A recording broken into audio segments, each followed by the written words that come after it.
time to abandon ship. Oh no! Here we go.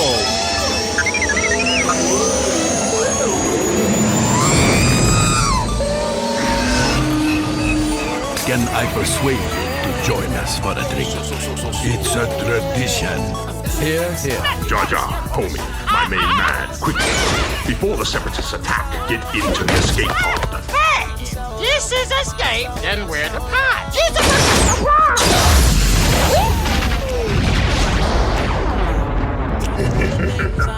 Welcome back to Star Wars Escape Pod. I'm your host, Josh, and Blake, our co-host, is joining us to chat and review the latest episode of the Bad Batch. Bad Batch episode 9, and we're going to be getting into depths with what happened in this episode, as well as what we thought and anything we noticed, and anything regards to the characters Cad Bane, Omega, relationship between her and Boba Fett, all that kind of stuff. Fennec returns. It's been a crazy episode, and there's so much to talk about, so let's break it down for you. We're meeting Blake up in the cantina today once again, so let's get into it.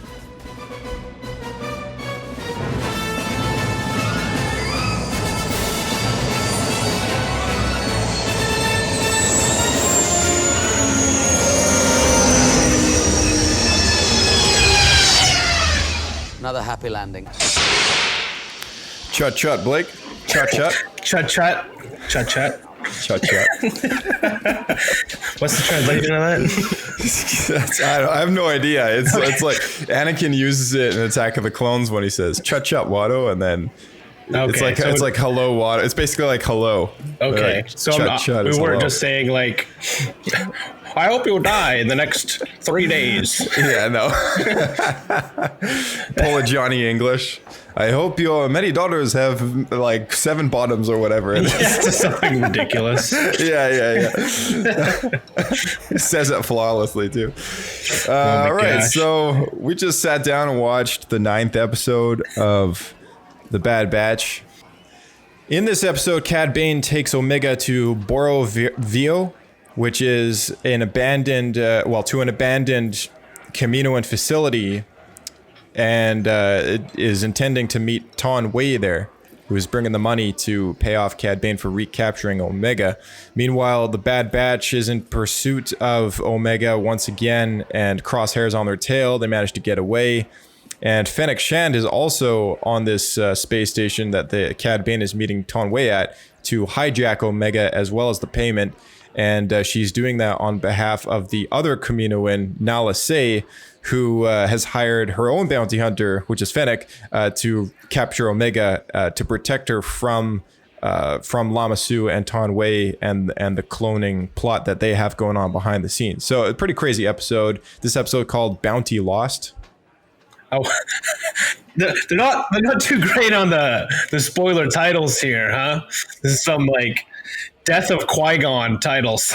Oh man, okay, yeah. So anyone who doesn't remember the Phantom Menace soundtrack names, before the movie came out, the soundtrack for the Phantom Menace dropped it was like a week or two before the movie. Like that.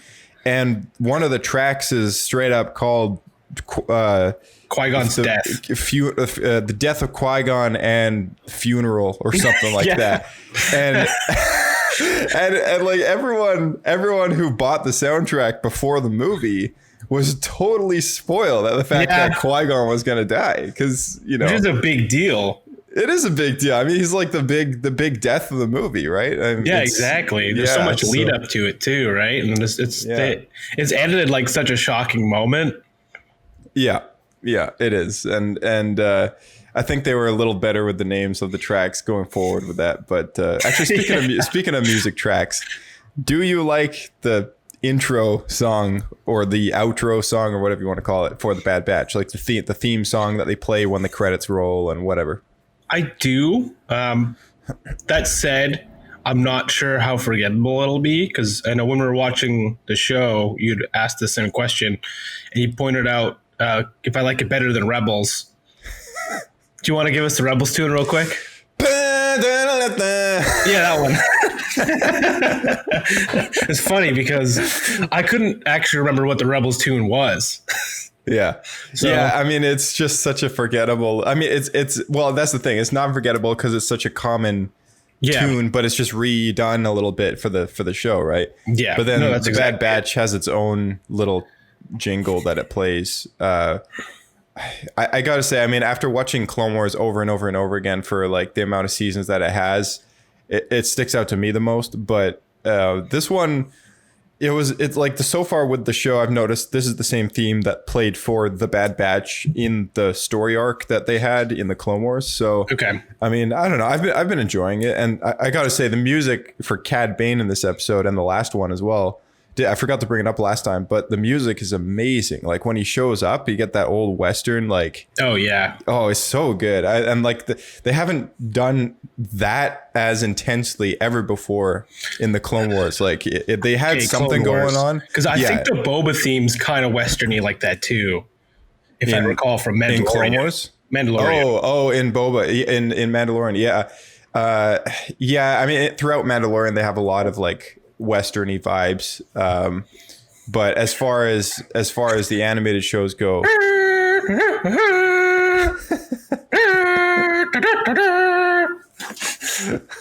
as far as Westerny vibes go through the animated shows, it hasn't really been as intense up until like this point in time. And when Cad Bane shows up, you just get that very iconic like strumming of the guitar. Yeah. And it was great. I loved it a And lot. it's funny. I was trying to figure out if when he's walking with Omega, if he has spurs or if that's her handcuffs.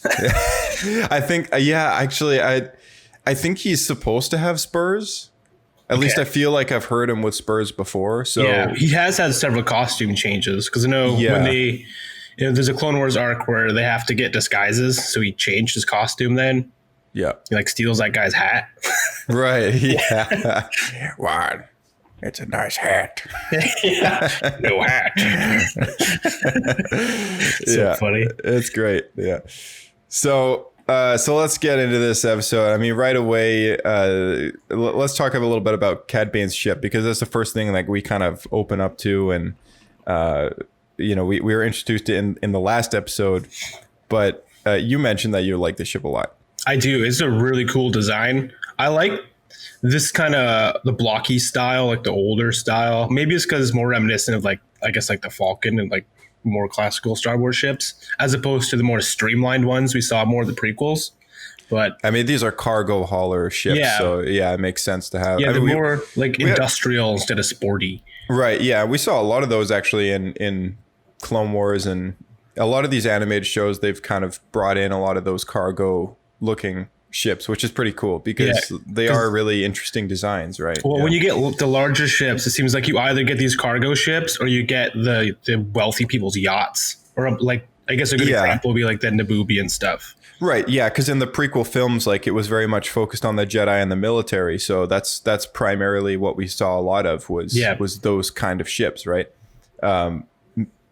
Flashy, sleek, aerodynamic. I don't even know why. Like a ship doesn't need to be aerodynamic but it's Star Wars, right? So it's all honestly because it's space. It's all just whatever you think is cool. Yeah, I mean that's the whole thing with Star Wars, because I mean, first of like the rules of space in Star Wars have never followed actual science. Like ships don't need wings, but Star Wars does, because it's freaking awesome. I mean, like pretty much. I mean, you could argue that in atmosphere, but at the same time, they all have like repulsors and stuff. So yeah, exactly. I mean, we've seen like a rectangle speeder be able to fly through the streets of Coruscant. I mean, there's nothing aerodynamic about that. So that's exactly it. It's I don't know, I'm a big fan of the dual prong at the front. And then it's got that cool like fin thing going on the back. It was just a cool design. I really liked it a lot. The whole fin like flips inwards into the ship and stuff, which was pretty sweet. And so we got an angle. Sorry, not to interrupt. But we got an angle of the ship where it's kind of a top down. There's like top down to the right, and it actually looked a bit like the Ghost with like it does a little bit extra fins on it. Essentially, it's got kind of like it's like kind of like the turtle. I shape. guess the cut off corner look to it. Yeah. So this ship is called the Justifier. While we were watching the episode, I looked it up because we did bring up last week's episode. Well, technically it dropped this week, but the last episode review. we talked about Cad Bane's costume and how it was straight out of this canceled and unproduced Clone Wars arc. And this ship is as well. So I was like, oh, maybe there's a design for it, because I know that they have released that stuff. And sure enough, it is a concept they pulled straight from that arc. And his ship's name is called the Justifier. So if anyone wants to look it up, it's Cad Bane's new ship is called the Justifier, which I thought was pretty sweet. He's had a number of ships in the past, and I think this one is easily his best. Yeah, that's the other thing I was going to ask, is because I can't remember what his previous ships looked like, so I don't know if it was the same one the whole way through. I remember two. His first one was the exact same ship that manga guards normally fly around. Those really sleek kind of rectangle. They're those really weird looking design ships. From Cloud City? No, they're from Revenge of the Sith. It's if you type up manga guard or Magna Guard, you know, those like General Grievous's. Now I know what you're talking about. Yeah, those silver ships with the cockpit that folds open, like that's what he used to drive. So his original ship is called the Xanadu Blood, and it's the model of the ship is a Porax 38 Starfighter Rogue class. So this is quite a different turn. You know, he's seeing as he used to drive a Starfighter around, now he's driving like a big cargo hauler ship. I thought that was a cool, like... This feels more bounty hunter-y to me. Yeah, it does, yeah. If it's a cool switch up. Mind you, back then, when they were just using the same models over and over again in the early seasons of the Clone Wars, they just gave it a retexture and called it a day on a ship that they already had. But, you know, I can see them having given it to him because he was hired by the Separatists quite frequently. So, like, it kind of made sense. And then later in the show, he also commandeered a massive Separatist vessel, like one of the warships. And that was when he was after the Holocron. So, and he had Ahsoka hostage and stuff like that. And he was trying to get Anakin to put the crystal in the Holocron and all that business. So he's had a few ships, but this one's clearly the best. It's also interesting that they, even though it was an unproduced show, I'm assuming the model may or may not have been done. If it hadn't been done, it's pretty sweet that they actually finished it and, like, you know, made it happen. But I would not be surprised if he lingered around the show a lot longer just to kind of justify the reason as to why they would make this ship like happen. That's a good point, because it's not a small feat to design an entire ship. Like, that's a lot of hours. Yeah, it's a big ship for sure. And they have interior too. So yeah, that's a good point. I think that does lead credence to the fact that he'll probably be around longer.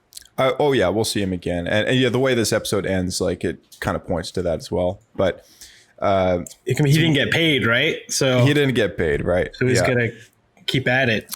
There's one more thing that we should talk about Cad Bane as far as his character goes in this particular episode, is that I noticed he's got this head patch on his left temple, which it looks like it's part of the costume, like it's part of that skin tight suit that he wears underneath his... It blends in super well. It does. Like, you pointed it out, and I had to go back and look, because, like, it looks like it's part of the design. So the thing is, and the thing is with some of these designs, I mean, it's an animated show where everything's kind of made. It's such a really well visually designed show, but sometimes you can't really depict what's like sewn in onto someone's body, or if it's just part of a costume, right? Yeah. And so same goes for the tubes that he always wears on his cheekbones. So in the last episode, he didn't have those on. And in the Clone Wars, he frequently takes them off. But occasionally we see him when he's wearing these things. And because they have screws on the outside, a lot of people are thinking, are those just permanently implanted on his face? The answer is actually no. They kind of, I think they magnetically attach or something like that. But it's a different kind of respiratory system where the implants have already been done in his body and in his esophagus. And these things connect upwards. And I think very similar to a fish gill or something like that. It operates very similarly, where the device on the back of his neck is in charge of intaking air, toxins, whatever, and converting it to breathable air for his species or whatever on even Duros. planets. Yeah. Duros, where maybe they might not be able to breathe. It's and interesting because we do see Duros in the cantina on Tatooine, and they don't have anything like that. So I was always led to believe that they can breathe regular air as a species. So Cad Bane, being the odd one who has that, was actually due to an injury. Yeah, that's what I thought too, and that turns out it's just one of his gadgets, one of his many gadgets. So it's sometimes he wears it, sometimes he doesn't. I mean, like you said, it could be just a filter system so that he wouldn't have to deal with any toxins or anything. Yeah, and the way it works is it basically kind of transfers that oxygen or whatever gas he breathes into his respiratory system through this thing that he can just literally put on and hook up, and there's no external evidence that modification's been made. So it's pretty cool, high piece of technology. As far as the head patch goes, I've never seen him with that head patch.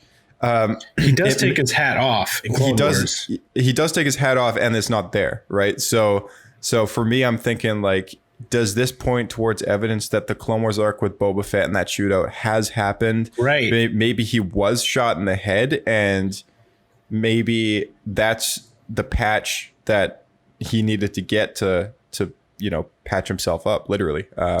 From a blaster bolt to his face, whereas Boba had his helmet on and just caused a dent. But I mean, the question kind of re-triggered in my mind. I was like, are they going to adapt this arc, or are we never going to see it because the character actually survived, right? Like, it just kind of had me wondering, like, what's gonna happen there, that changes the story a lot, though, if Cad Bane lives.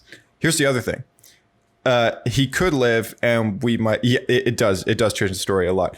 The other thing is, perhaps they were looking for a really good bounty hunter that wasn't Boba Fett to act as this character to be after Omega, kind of thing. Because this also has to do with the plot line and everything that we were talking about Boba Fett and his relationship to Omega in the last episode. But the book of Boba Fett comes out later this year in the fall, and I don't want to draw attention off this Bad Batch episode too much, but there is a possibility that in that show, they could be flashing back a lot to Boba's past. And I know there has been some article I read online as to flashbacks potentially happening that show what happened to him after the Sarlacc pit. Yeah. But I'm not ruling out a possibility that we could go back even further and see him with Cad Bane. That's what you're saying. Yeah, maybe see some sort of, PTSD kind of like flashback, him remembering little snippets, kind of like Din Djarin flashback to the Clone Wars when he was a kid, kidnapped by the Death Watch, right? So are we going to get that with Boba Fett? And maybe we'll see that whole sequence take place in live action, which would be pretty awesome. The other question is, now with the introduction of Fennec Shan in Mandalorian, where they're like, she's friends with Boba, and we see her now in this show. Do you think they're gonna take her and maybe put her in between Bane and Boba, do like the old switcheroo? So instead, Boba will be trained by Fennec, and that's why they're friends later. No, it's a good theory, honestly, and nothing's confirmed yet, right? My speculation is that this whole Boba Cad Bane arc, if the based on this head patch thing, if that head patch isn't just some sort of magnet to keep his hat on, because let's be honest, his hat just stays on a lot. I don't know what it is, right? So like, it could just be a costume thing. If it's not, and if it is like evidence that he's had some head damage from this fight with Boba, and he's actually survived and he's back, that points evidence towards me that this whole arc with Cad Bane training Boba has already happened. Yeah. And also, in that case, do you find it odd then that the Kaminoans have reached out to Cad Bane and Fennec, but not bother talking to Boba, even though they used to have a prior contract because he like grew up there and stuff? Like Jango, dad, yeah. Right? So, yeah. It does make me wonder about that as well. That's why I would think it's before it. Yeah. Right. Yeah. That's also that's also a possibility, is that we could see a complete rejuvenation of this arc. That head patch is actually just a costume piece, and we'll see this whole thing play out the way that we were talking about last episode, where Cad Bane versus Boba Fett, resurrection of that whole Clone Wars arc, but just shifted into Bad Batch. Maybe we'll just see that happen straight up. And part of the reason why I think that is still on the table is at the end of this episode, Boba Fett was name dropped, or maybe it was in the middle, but wherever. He was. Yeah, he was. So basically Omega, we find out that Omega is a first generation DNA clone like Boba Fett.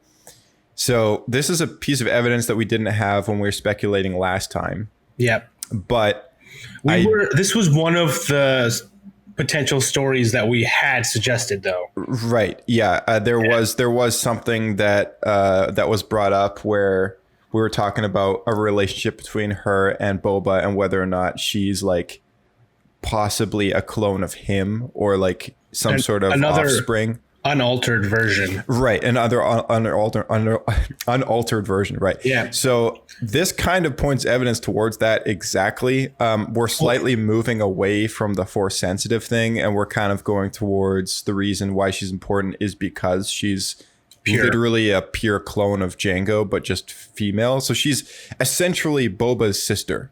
That's basically what she is. Assuming that she's got no growth acceleration, she's basically Boba's sister. No, they specifically said no enhancements. And when Tech was going over it, he said one of the enhancements they had was growth acceleration, but she didn't have that. Right. So she's the same age as Rex, but she's young.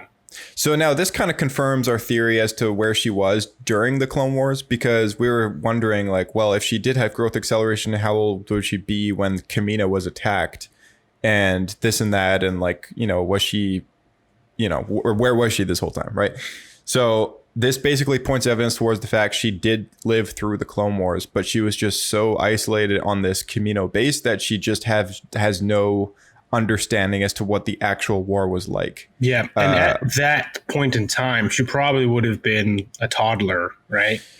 3 years prior. Well, I guess at this point in the show, it'd be 4 years prior. And she's what? She's she's 10 at the oldest. She's like 10, so she would have been like 6, maybe 6. Yeah. So I mean, not very old, for sure.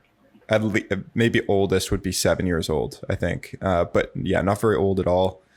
And it's like maybe she does remember the attack, but she just has no idea what the war was like, right? So it's like for kids who lived during the World War, all they remember is being shoved into a basement or bomb shelter or whatever, right? Like they don't really they know what it's like to be under attack, and they have that perspective, but they have no idea what the actual war was like. Like, what was it like on the front lines, like when 2 massive armies with clones and Jedi and droids was like. She has no understanding of what that looks like, right?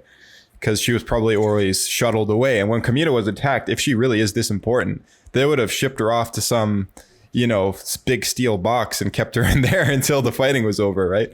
Yeah, it's like a safe room or whatever. Yeah, because she's way too valuable to have out in the open. So, I mean, and the entire purpose of that mission on Kamino, when they were attacking Kamino, was they were after the genome of Jango Fett. Like, that was the whole idea of that mission, right? So it's a good thing that Omega wasn't walking around the hallway, because there's a straight up clone of Jango right there, and it's true. And they didn't need to capture Boba as well, but they never bothered doing that. Right, and Boba wasn't even on Kamino when that fight took place, but it's like that was an option that they probably didn't even think of, right? But it's pretty crazy to think, like, this whole time there's been essentially another Fett running around that we just, had no idea. Yeah, exactly. Lady Fett. That is interesting, though. So, but it makes you wonder. Then now we know they want her for her genome. So there's obviously for some form of cloning. Mm-hmm. That makes me think that they are planning to, if they get her DNA, the plan is to make more clones to fight against the Empire. Mm-hmm. Yeah, possibly. Or at least kind of try to invigorate them to stay in the contract, because the clone genome that they've been using so far has been degrading. Yeah. And that is Jango's Fett. It's because they've been keeping this other card up their sleeve this whole time, that they've actually had another source available and they've just not used her. Yeah, right? exactly. It's also, this has nothing to do with Omega, but I'd just like to point out, in the EU, in Star Wars Legends, Boba has a long lost aunt. Her name is Arla Fett, who is the older sister of Jango.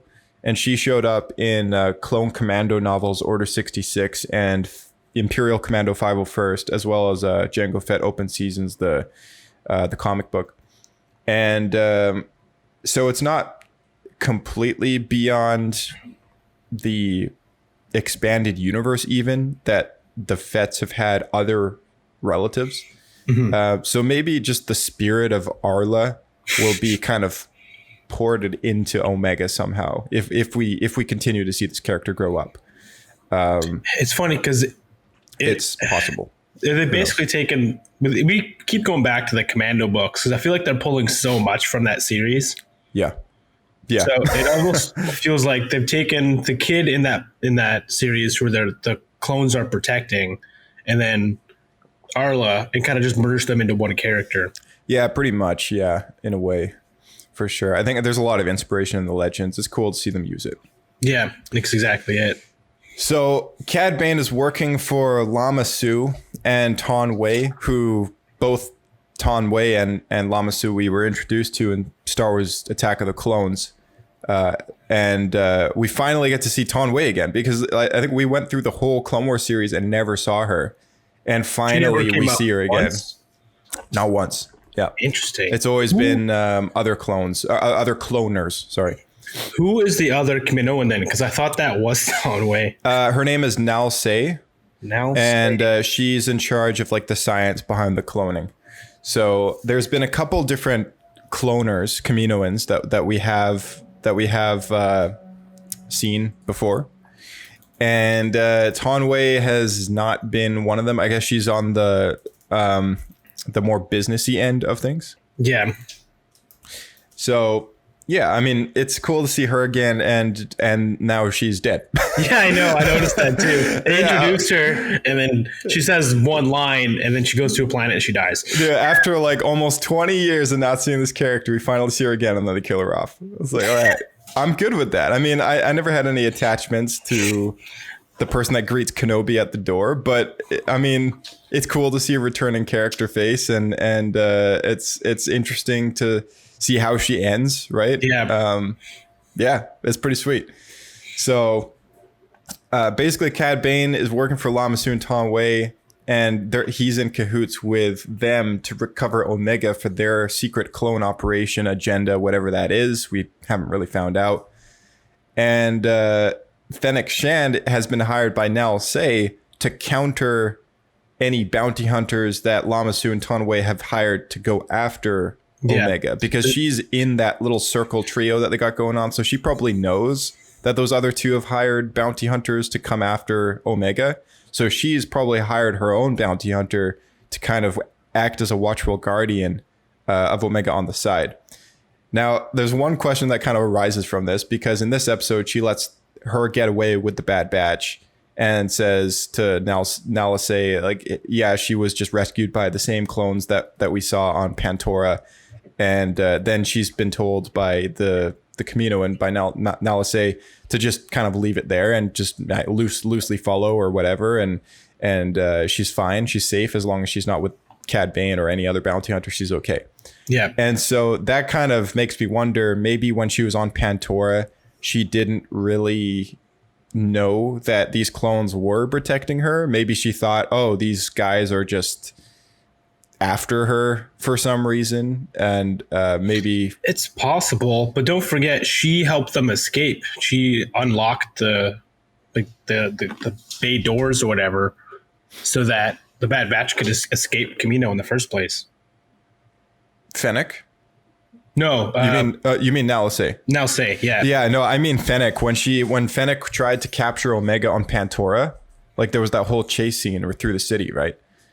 So Hunter is on his speeder bike chasing after Fennec Shand, who's got Omega, like, you know, and everything. Like, there was a whole chase scene. The whole episode was a big chase scene. Yeah. So, like, it makes me wonder, though, like, if she was with the clones, why would that chase scene happen in the first place unless Fennec Shand didn't know that these clones were actually protecting Omega and not in it just for money or whatever, right?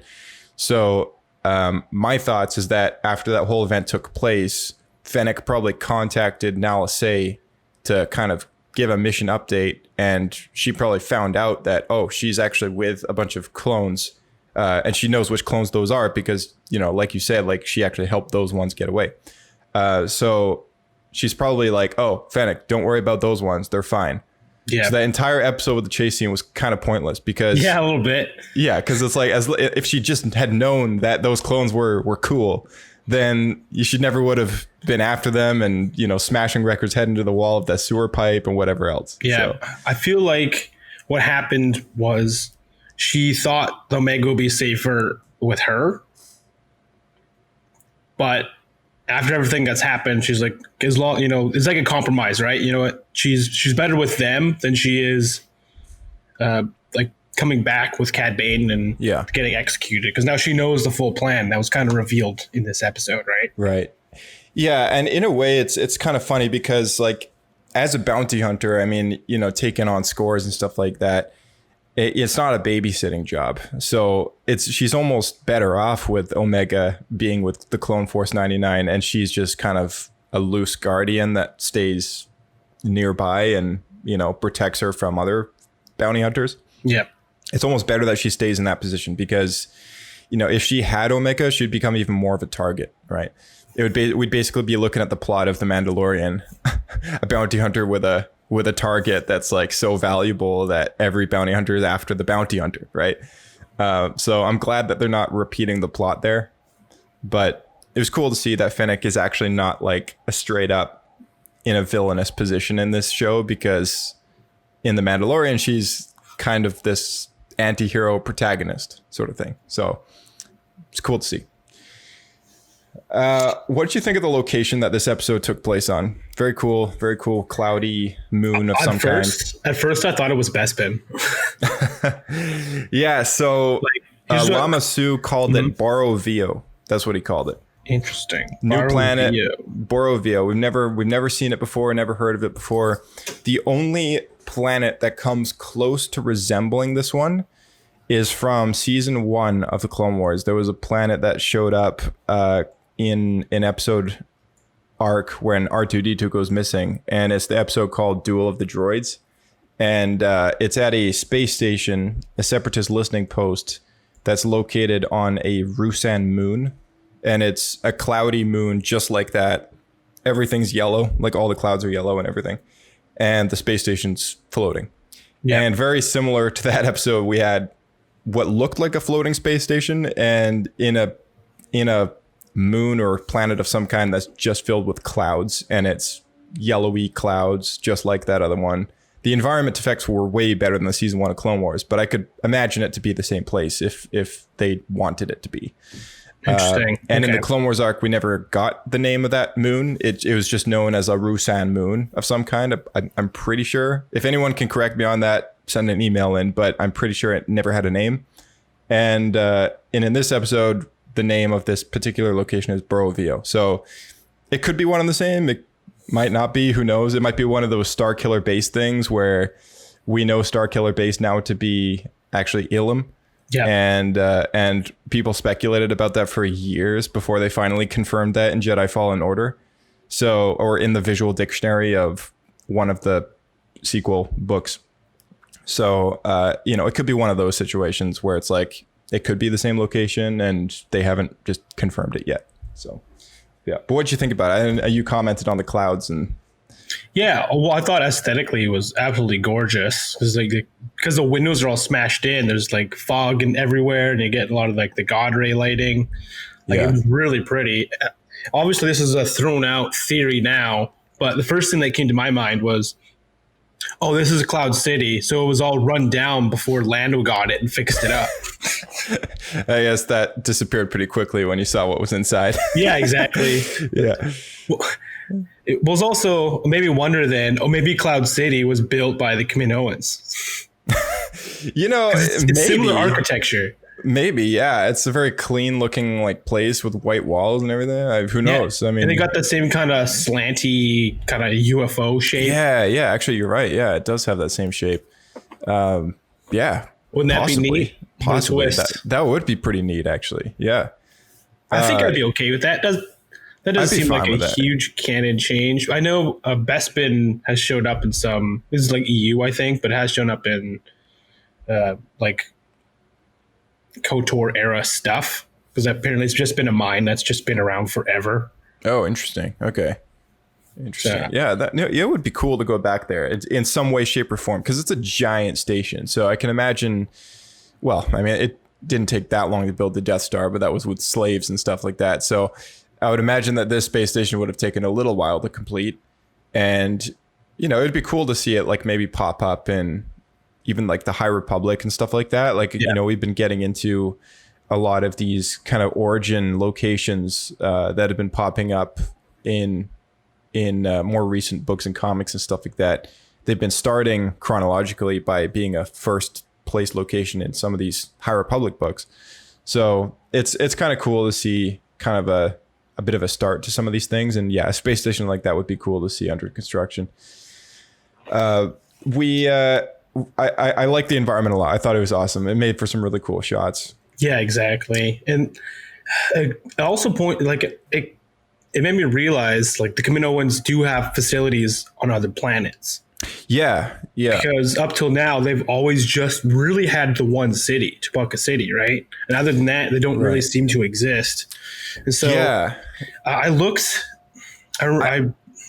got encouraged to go quickly look at the Wikipedia before this the podcast here, and it's the basis of the Kaminoans were there was like a massive flood on their planet, and so they were forced to build above water because the whole planet was flooded from the melting glaciers. And then they were nearly pushed to extinction, and that's how they got into cloning, because they needed to clone themselves to keep their population up. But all of that, they decided to do that because they didn't want to reach the Republic for help. And all of that storyline points to them not being off planet, because they wouldn't need to be off. Like, they wouldn't have this problem, right? If they had other off planet locations, because they could just, breed, multiply outside this one isolated area. So the fact that they have another facility on another planet, which we saw also was a cloning facility, is interesting. It's interesting how all that will play together. Yeah, it makes me wonder exactly what that facility is for, because we did get a look inside those tanks, right? Those green, obviously rotten corpse, moldy water and terrible stuff. Yeah. So we got a peek as to what was inside those, and it looked like just different species of aliens, including Kaminoans themselves. Yeah, inside those tanks, which I was like, oh, so this is like really old. Like this is like prequel clones. Yeah. I mean, this is probably High Republic era stuff right here, like 200 years ago. Because like everything's like rusty and like broken down, and all the glass is smashed in. Yeah, and weirdly enough, their design for doors has not changed at all. But I thought that was kind of that is Star Wars. Yeah, but I thought that was kind of cool. I was like, hey, like they decided to try migrating off of their useless water planet that they originally are from, right? And, it might have been an attempt at just doing that. Like, hey, let's find a new location that's just nicer and a little more hospitable. It could also been like a backup plan, right? Like that could be their Noah's Ark, right? Right. So it totally could have been. If their planet gets if they get wiped out there's at least like a backup plan so that their entire species won't be completely wiped out. Yeah, exactly. I noticed that line you like? More likely they were wiped out. There it is. Captain Panaka, our hero for that line.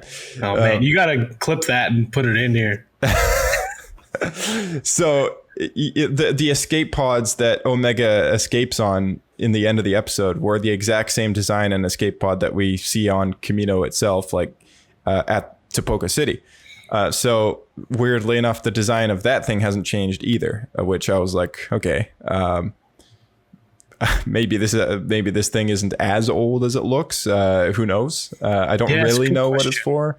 Yeah, it just, I don't know. It maybe the Kaminoans wanted to maintain cloning, but for other customers other than the Republic. So they set up a shop on another planet just to keep that business separate. And Kamino or Tipoca City was just specifically for the Republic's military operations, because it's clearly a Republic base as well. Right. So, or now at this point, it would be an Imperial base. But it also raises the question, why was it abandoned? Yeah, why was it abandoned, right? Like, is it because it's rusty and old and broken up? So, like, was this another part of the Clone War that we just never see? Like, what I would have half expected to have seen, like, almost dead droid parts and, you know, whatever, like on the ground, if that was the case. But it was clean. There was nothing there. It was just fully abandoned and some corpses in some jars, and that was it. Yeah, exactly. So there's nothing else there. I'm really curious as to what this place is. But it still had power. It still had power and everything. I mean, I'm assuming it may have been solar charged or something like that, because it was a very bright environment. But is there any connection between this abandoned base and, you know, we always point theories towards Snoke or whatever. I don't think so. I don't think it has anything to do with that. What's but it is a really cool environment. The lankiness of the Kaminoan in the tank looked like a Snoke. Yeah, it did actually. Yeah, with a bobble head. Like it was like a swelled up head. But yeah, I mean, there was another clone in one of the other tanks that had like no resemblance at all. Yeah, and it was like nine nums species, whatever that species is. Oh, interesting. That's a good point. It looked like that. It looked like that. I think it's canon actually as well as from the Flood. Is they not only modified their DNA and cloned themselves as a species, but they did the same thing for all of the like animals and stuff on their planet too, right? All the non-aquatic life. Right. Yeah, that makes sense. So it could have been something like that. It could have been, yeah. Like, yeah, and I don't know. I mean, I'm assuming introducing a location like this, we will likely see it again, some way, shape, or form. I thought that would be really interesting because I've always loved Kamino. If Palpatine is not able to take over Kamino and get their cloning information, in theory, he could go to this planet, which is probably not been wiped from their systems, and they could pull all the cloning information from that. Or even just steal the tech. Yeah, I mean, like all their tech is still there, like the computers, the data. Just refurbish it and the tanks. Going. Yeah, something like that. So, yeah, who knows? I mean, that might play into it for sure. I mean, they might. It might be the kind of thing that we saw in Rebels, where the Death Star was in construction above Geonosis, and then later on in the show, it's gone, right? And it's part of the plot line that it was in construction above Geonosis for a while until it wasn't, and then it was elsewhere when it was more or less finished. But it is kind of an interesting theory as to say maybe we'll revisit that location for some reason, and they'll go back and that whole station will be missing. Just throwing it out there, but maybe it's like a theory of mine. Like it's a cool place. Like I would love to know more. I've always been fascinated because the Kaminoans have been such a weird, unique species that we just don't really know much about. I've always been on this kind of, I don't know, this hype of as to like wanting to know more about the cloners and stuff like that. And about, I agree because they are very secretive. They are. The story writers have always kind of left it that way, not wanting to dive into it too much. It seems like. Yeah, they've always really had a bit of they've always tried to leave them a bit mysterious, but in bringing them more into this show now than I think we've really ever seen before, it's it's cool. Like, I'm liking it a lot. I think the only other time that we really got into depth with the Kaminoans was when they did the whole chip arc with Fives, you know, trying to get the chip out of his head in Clone Wars season 5 or whatever it was, or 6. Sorry, it was Clone Wars season 6. But yeah, I thought that was like an awesome arc. We got to see more of the Tapuka City and the cloning facilities and who was actually part of that plot and stuff like that. And it's a very similar scenario in this time around, but it's about Omega and this other source clone that they could be using. So I don't know. Does that cover all the notes that you had for this particular episode? It's maybe not the best place to talk about it because we just talked such important things, but we were going to talk a little bit about Toto. Toto. Right, Cad Bane's sidekick there, this like bumbling droid. I love that he's named after Dorothy's dog from The Wizard of Oz, and it's just this you know, super intense, like badass character bounty hunter, and he's got a little dog name for his droid. It's so pretty funny. It's pretty funny. I mean, that droid does feel like more of a pet. Yeah. Like, I don't even know if I'd say sidekick status. Like, it does feel like a pet to him. Yeah, it kind of does. Yeah. And he seems to screw up more than actually help. Yeah, he's a bit quirky, isn't he? Toto, he's had more than one Toto because one of his Totos, he actually blew up when he put a bomb inside Toto's back when he was heisting the holocron from the Jedi Temple and sent him flying into the Jedi command room or whatever, where there was like a bunch of Jedi in there. And then he blew up the droid. So I think what's funny about a guy like Cad Bane, you totally expect this from a character like him, is he just gets the exact same droid and just gives him the exact same name just to replace the last one, right?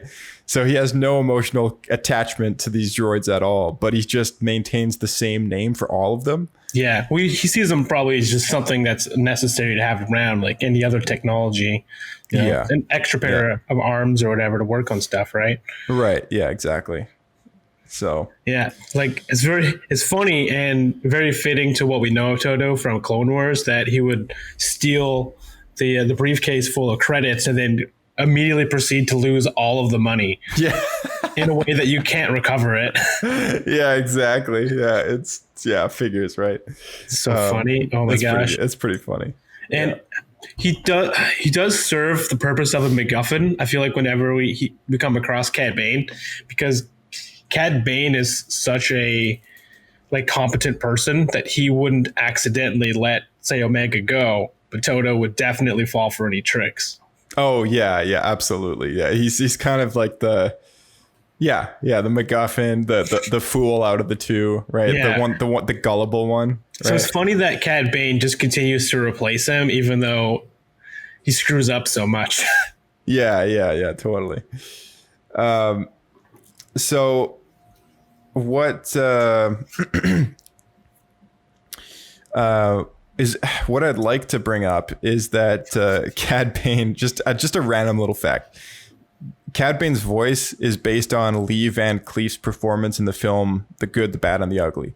Okay. So if anyone's ever seen that film out there, it's a very famous like Western film. It's one of the most well-known 1966 Western films of all time. Yeah, it's like a 4-hour movie.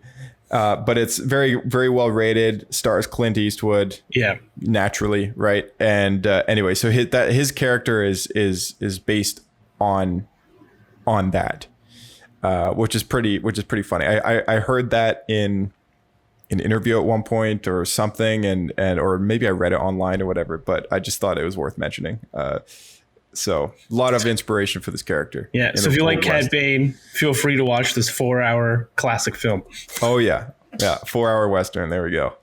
All right. Is there any last minute things you want to bring up before we wrap it up? Something that I guess caught my eye and made me a little quizzical was right at the end when Omega's in her pod and she's escaping and is starting to crash land. All of a sudden, she's just like grabbed by the Bad Batch's ship. They never really explained how that worked. Oh yeah, Does it like have a tractor beam? Did they catch it? Like, I feel pretty unlikely. They must have a tractor beam of some I sort. feel like they just didn't know how to dock that ship, and they just didn't show it. But I'm assuming that they swooped down, like magnetically docked onto their ship, and was able to extract her, and then drop the ship all without us seeing it. Right.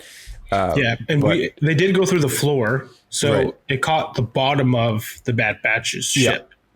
Yeah, they like must have approached from above and kind of did a, like a landing swoop. Yeah, like a landing maneuver or whatever.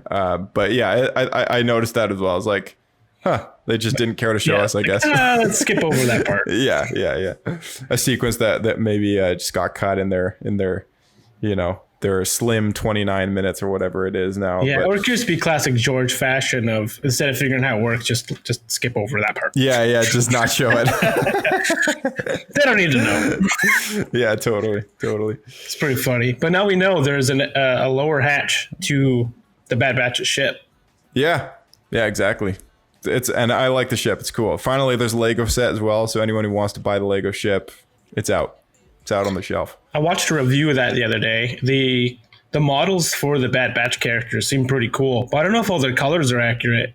It's weird. Yeah, it's the kind of ship though I might actually buy myself just for the heck of having it. I bought the Ghost, and that ship has gone up so much in value, and I don't know. Lego's a weird investment, Some sets go up, some sets kind of maintain the same, and this and that. But yeah. So are you gonna build it then, or are you gonna grab it and then leave it in a box? I'll build it. Okay. All right, man. Well, that was quite the review, and I guess we'll catch you next time for the next review on Bad Batch episode 10. Sounds good. Got a blast. Got a blast. All right, guys. Thanks for tuning in, and a big thank you to Blake for co-hosting this episode. Please join us on our Discord. In the description below, there's a link for you to do that. You can listen to occasional live streams. If you're hanging out in the Discord, you can do that, as well as see channels that update you on all the Star Wars social media pages. And as well, we have our SpeakPipe address to leave a voicemail at. We love hearing from you guys and what you think of the Bad Batch as well as this podcast. And you can do that with our SpeakPipe address at www.speakpipe.com/Star Wars Escape Pod. Join us on Twitter and Instagram with @SWEscapePodcast, #SWEscapePodcast, as well as locate us on any podcasting platform across the galaxy, the platform of your choice, whether it be Spotify, Apple Podcasts, Castbox, or whatever. The choice is yours. So let us know what platform you listen to, and feel free to give us your input on what you think of this show as well as the Bad Batch. So we'll see you all next time for a lot more Bad Batch reviews, as well as more What Happened episodes. What Happened has been put on the back burner just a little bit, but we're glad that you guys have been liking the Echo episode. Best way to help us out is by dropping a 5-star review. Leave us a couple words on there if you can, as well as, and beyond anything else, share this show with a friend. That always helps us out. Thanks again for tuning in, guys, and may the Force be with you.